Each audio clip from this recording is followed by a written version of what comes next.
Donald Trump যে কতটা বলদা সে আরও একবার প্রমাণ করলো। কথায় আছে যে ঠেলার নাম বাবাজি।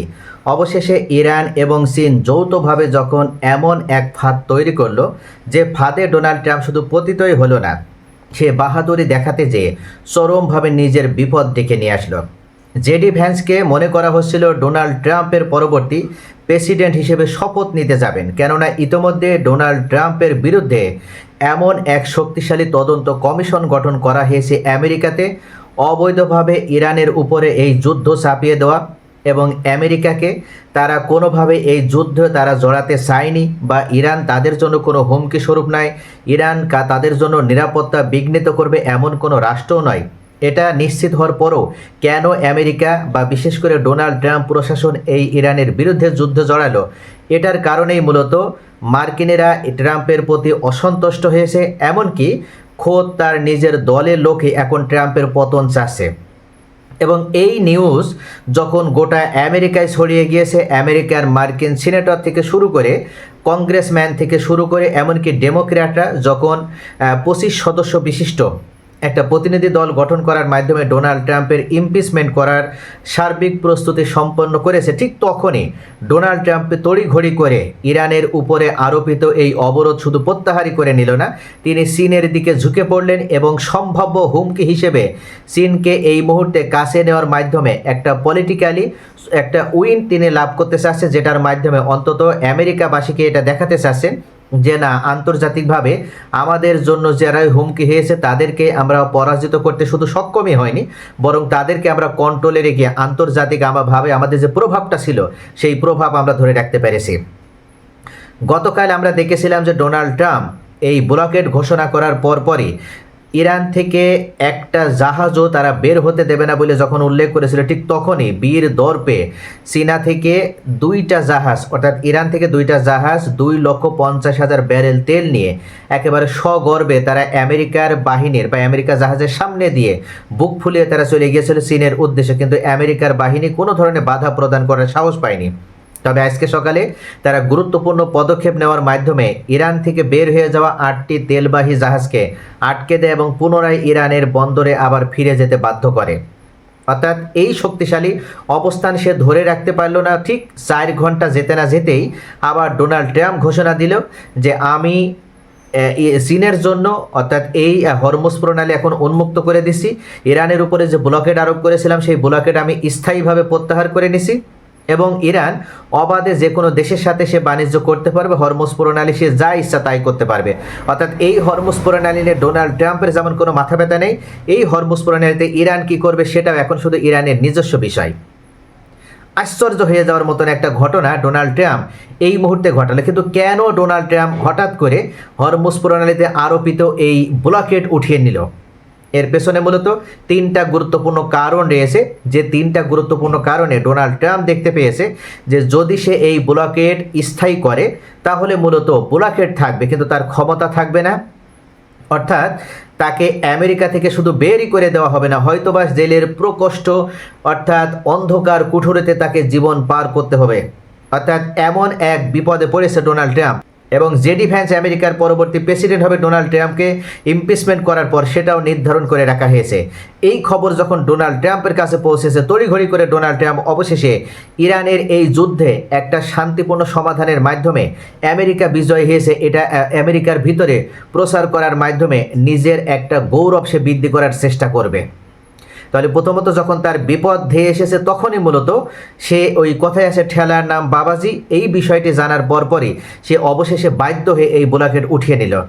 আর দ্বিতীয় এবং গুরুত্বপূর্ণ কারণ হচ্ছে এই মুহূর্তে যুক্তরাজ্যের প্রধানমন্ত্রী কিয়ার স্টারমার তিনি ঘোষণা দিয়েছেন যে ইরানের প্রতি বা ইরানের যুদ্ধে আমাদেরকে জড়ানোর জন্য যত ধরনের প্রচেষ্টাই গ্রহণ করা হোক না কেন, আমরা কোনোভাবে এই যুদ্ধে অংশগ্রহণ করব না, কেননা ইরানের এই যুদ্ধ আমাদের সাথে কোনো ধরনের কোনো সমস্যা নাই, এই যুদ্ধ আমাদের বা ইউরোপের জন্য কোনো নিরাপত্তাজনিত কোনো সমস্যা হতে সৃষ্টি করছে না।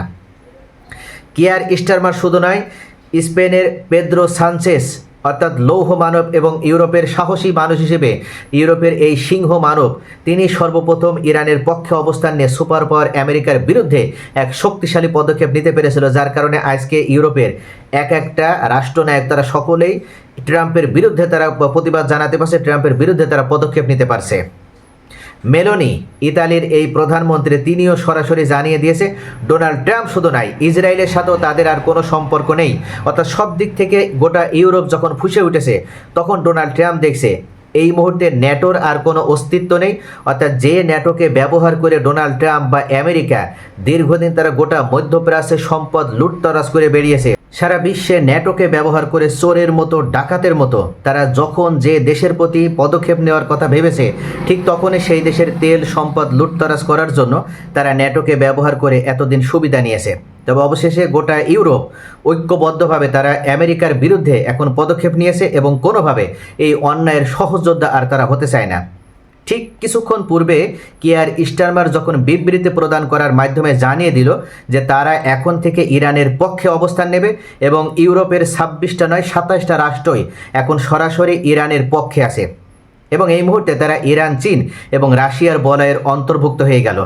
এই ঘোষণার পরপরই আমরা দেখতে পেয়েছি ডোনাল্ড ট্রাম্প বুঝতে পেরেছে যে তার এই অবৈধ শাসন এবং অবৈধ ক্ষমতার ব্যবহার করার মাধ্যমে সে যতই চেষ্টা করুক, অর্থাৎ ইরানের বিরুদ্ধে বিজয় লাভ করার যত চেষ্টাই করুক না কেন, সে কোনোভাবে বিজয় লাভ করা তো দূরে থাক, তার সাথের দীর্ঘদিনের যে বন্ধুত্বপূর্ণ সম্পর্ক ছিল ইউরোপের, যে ন্যাটো সদস্যভুক্ত রাষ্ট্রগুলো ছিল, তারাও এখন ডোনাল্ড ট্রাম্পকে পরিত্যাগ করা শুরু করেছে।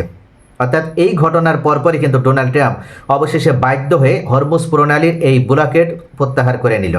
আর সবথেকে গুরুত্বপূর্ণ তৃতীয় যে পয়েন্টটি, সেটা হচ্ছে ইরানের পক্ষ থেকে এই মুহূর্তে ঘোষণা প্রদান করা হয়েছে, যদি ইরান তারা হরমুজ প্রণালী ব্যবহার করে বিশ্বের যে কোনো রাষ্ট্রের সাথে যদি অবাধে বাণিজ্য বা তাদের তেল রপ্তানি করতে না পারে, বা অন্য কোনো দেশের জাহাজ যদি হরমুজ প্রণালীতে ইরানকে টোল দেওয়ার পরও, অর্থাৎ শুল্ক প্রদান করার পরও যদি আমেরিকা পারস্য সাগর, এমনকি ওমান সাগর ও আরব সাগর ব্যবহার করে যদি ব্লকেট দেওয়ার মাধ্যমে সেই জাহাজগুলোকে আটকে দেয়, তাহলে ইরান বাধ্য হয়ে এবার লোহিত সাগরের বাবেল মানদেব অবরোধ করবে। অর্থাৎ এই বাবেল মানদেব আমেরিকার জন্য শুধু গুরুত্বপূর্ণই নয়, এটা গোটা ইউরোপের প্রাণকেন্দ্র বলা চলে।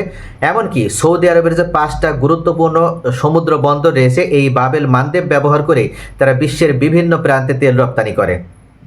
ঠিক এই পদক্ষেপ বা এই ঘোষণা, এই বিবৃতি যখন ইরানের পক্ষ থেকে ইরানের পররাষ্ট্রমন্ত্রী আব্বাস আরাকচি প্রদান করলো, তারপর পরে ডোনাল্ড ট্রাম্প বাধ্য হয়ে তিনি এই অবরোধ প্রত্যাহার করে নিল। এমনকি শি জিনপিং উল্লেখ করেছেন যে এভাবে যদি আমেরিকা অবৈধভাবে অন্য স্বাধীন রাষ্ট্রের অভ্যন্তরীণ বিষয়ে একের পর এক হস্তক্ষেপ করার প্রবণতা যদি ধরে রাখার চেষ্টা করে, তাহলে সেটা আমেরিকার জন্য কখনো ভালো এবং কল্যাণকর কোনো কিছু বয়ে নিয়ে আসবে না। এমনকি খোদ আমেরিকার বাসীরাই তারাই মূলত চায় যে চীনের সাথে আমেরিকা যেন কোনো ধরনের প্রতিদ্বন্দ্বিতায় না যায়, বরং চীনের সাথে একটা বন্ধুত্বপূর্ণ সম্পর্ক গড়ে তোলে। আর এই জায়গা থেকেই ডোনাল্ড ট্রাম্প অবশেষে তার নিজস্ব ট্রুথ সোশ্যালে তিনি উল্লেখ করেছেন যে আমি স্থায়ীভাবে হরমুজ প্রণালী খুলে দিলাম, এতে চীন খুব খুশি হবে। অর্থাৎ ডোনাল্ড ট্রাম্পের এই মুহূর্তে মূল উদ্দেশ্য হচ্ছে চীনকে খুশি করা। আমি এটি তাদের ভালোর জন্য এবং বিশ্বের ভালোর জন্য করলাম।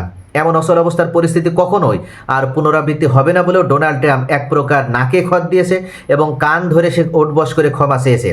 অর্থাৎ এ ধরনের ব্লকেট বা অবৈধভাবে হরমুজ প্রণালী বন্ধ করা বা অন্য কোনো রাষ্ট্রের অভ্যন্তরীণ বিষয়ে হস্তক্ষেপ করার যে প্রবণতা, এটা আমেরিকা আর কখনো দেখাবে না।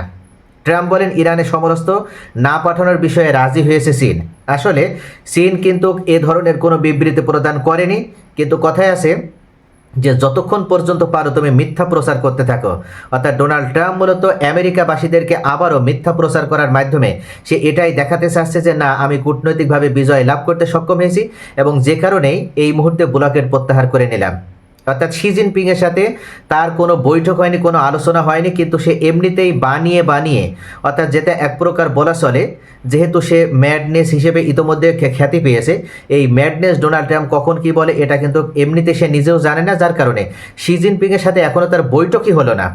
আগামী সপ্তাহে বৈঠক হবে বলে সে আশা প্রকাশ করেছে এবং তার পূর্বে সে উল্লেখ করেছে যে শি জিনপিং নাকি তাকে কথা দিয়েছে যে ইরানকে সে কোনো ধরনের অস্ত্র সহায়তা দেবে না। এবং এই কারণেই নাকি সে এই হরমুজ প্রণালী খুলে দিল। আসলে সম্পূর্ণ মিথ্যা কথা। তো সবশেষে এখন সকলেই বুঝতে পেরেছে, জানতে পেরেছে যে ইরানের বিরুদ্ধে পদক্ষেপ নিতে যে ডোনাল্ড ট্রাম্প তার নিজের বিপদ সে নিজে ডেকে এনেছে এবং তার দীর্ঘদিনের সুপার পাওয়ারের চিরস্থায়ী দাপনে শুধু হয়েছে তা কিন্তু নয়, চীনেরও উত্থান ঘটেছে এবং এই মুহূর্তে চীন সুপার পাওয়ার হিসেবে গোটা বিশ্ববাসীর কাছে যেমন নিজেকে প্রতিষ্ঠিত করতে পেরেছে এবং দীর্ঘদিনের মিত্র আমেরিকার ইউরোপ, সেই ইউরোপকে চীন এই মুহূর্তে তার কাছে টানতে সক্ষম হয়েছে এবং তাদের সাথে বন্ধুত্ব করতে সক্ষম হয়েছে।